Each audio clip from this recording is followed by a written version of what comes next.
Томырлары Буа районының Аксу авылынан булган 80 яшьлек Кытай профессоры Мурат Шахиди Татарстанда тәүге тапкыр. Тормыш иптәше милләте буенча уйгыр. Шулай ук галим Шәмсә Камар ханым белән татар сабан туенда беренче кат күрүләре. Шундый мотор, шундый яхшы икән, мен беренче күрүм. Шундый куандым. Язмыш кушуы буенча Татарстаннан Кытайга китеп, анда дәүләт һәм сәяси эшлекле дипломат булган Бирхан Шахиди улы ата-бабалары җирен бик сагынып кайткан. Bütün Tatar халкын Сабан тойы белән тәбриклим. Һәммәгә узун ömür, бәхетле тормыш теләп, bundan кәйинге тормышларның bundan да яхшы үтүен телим.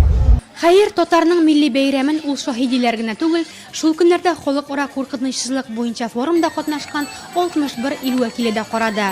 Нурлат авылында үз иттеләр алар.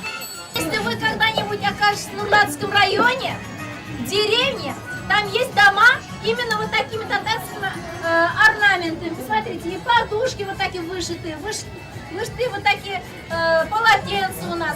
А вот это блюдо, татарское национальное блюдо, это корт.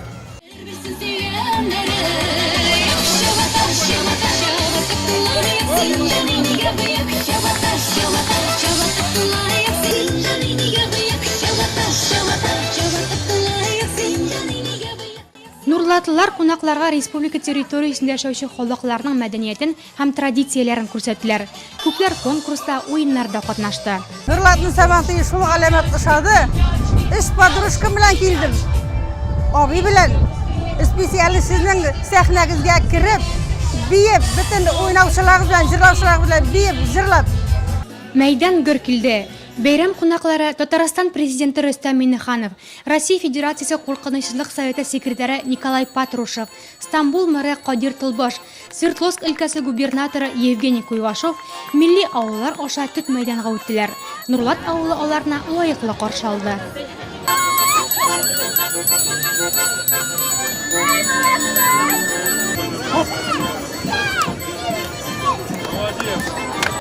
Төп мәйданда исә Татарстан халыкларының милли традицияләрен чагылдырган театральләштерелгән пролог куелды.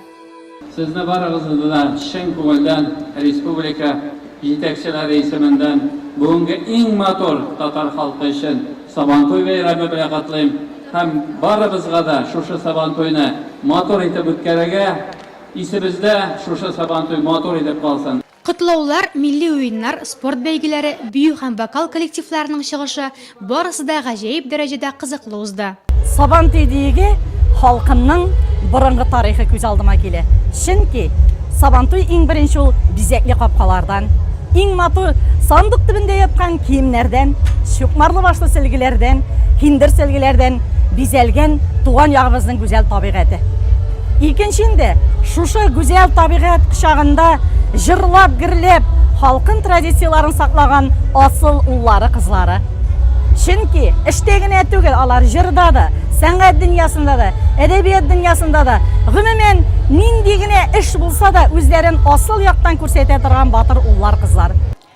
Гөлнур ханым бүген татар эстрадасында популяр җырлар авторы. Шул исәптән якташыбыз Сирина Зәнидинова башкара торган байтак җырларны иҗат иткән, республика күләм танылуга ирешкән шагыйрә.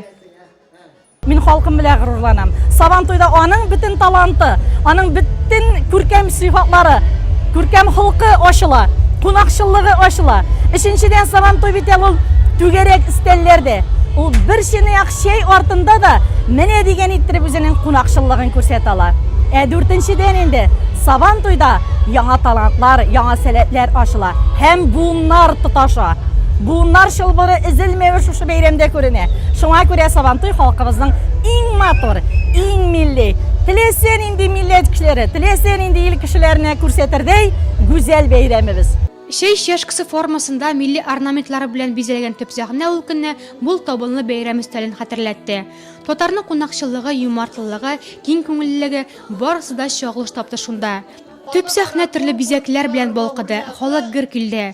Татар Сабан туенда 3нче тапкыр катнашу минем өчен зур бәхет дип белдерде чарада Стамбул мэры Кадир Тылбашта. Соңгы бер айда 3нче Сабан туй оештырган Нурлат та башкала Сабан туена үзенең аерым бер бизәген өстәде.